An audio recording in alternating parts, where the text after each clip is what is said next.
आज हम चर्चा करेंगे जननी और पृथ्वी के बारे में। भक्तों, मैं आपको स्पष्ट रूप से बताना चाहता हूं कि जो जननी है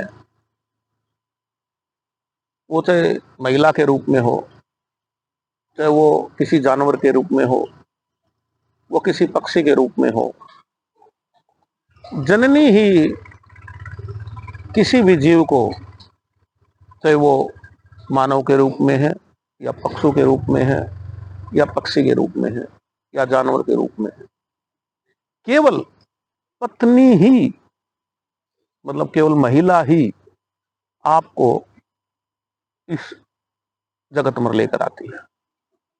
जब वो आपको इस जगत पर लेकर आती है तो उसके अलावा कोई ऐसी चीज नहीं है, जननी के अलावा, जो किसी भी जीव को, जंतु को इस पृथ्वी पर लेकर आ सके। इसी तरह पृथ्वी भी, जैसे हम बीज डालते हैं, जब तक पृथ्वी उसको अपनी ताकत ना दे, उस बीज को अगर हम किसी मेज पर रख दें और इंतजार करें कि ये आगे बढ़े, तो वो नहीं बढ़ पाता। जैसे उसे जननी धरती माता का सहयोग मिलता है, वो बीज आगे बढ़ने लग जाता है और जमीन में, धरती माता में अपनी जड़ें छोड़ता है और ऊपर वो अपने विकास की तरफ पेड़ के रूप में बाहर निकल जाता है। ये धरती माता ही है जो आपके किसी भी तरह के दुख को सहन कर सकती है। ये धरती माता ही है जो आपको इतनी हरी भरी प्रकृति के रूप में आपको ऑक्सीजन देती है। ये धरती माता ही है जो आपके किसी भी तरह के अत्याचार को सहन करती है। और ये धरती माता आपको अन्न देती है, आपको फल देती है, आपको वो हर चीज देती है जो आपकी जरूरत की चीजें होती है। आपको रहने का आश्रय भी धरती माता ही देती है। इसलिए जननी, चाहे वो पृथ्वी के रूप में हो, गाय भैंस के रूप में हो, स्त्री के रूप में हो, आपको जननी का सम्मान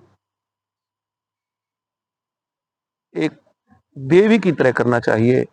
और जननी के प्रति आपका विश्वास, आपका भाव, मैं तो ये कहूंगा कि परमात्मा की तरह होना चाहिए। क्योंकि इनका ऋण जो है, पृथ्वी का ऋण और जननी का ऋण, किसी भी जीव से, किसी भी जंतु से, किसी भी जानवर से, किसी भी पक्षी से, किसी भी पशु से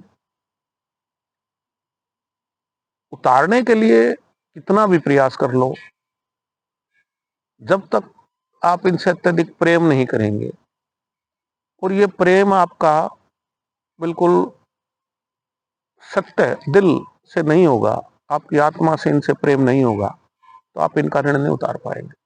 इसलिए मैं तो आपको कहूंगा कि आप पृथ्वी से और प्रकृति से इतना प्रेम करें और अपनी जननी माता से इतना प्रेम करें। जो भी महिलाएं, जो भी जननी है, चाहे वो किसी भी रूप में है, आपका जो भाव है वो उनके प्रति बहुत अच्छा होना चाहिए, बहुत प्रेमदायक होना चाहिए, हृदय से प्रेम जगना चाहिए। तभी आपका ऋण जो है वो इनसे उतर सकता है।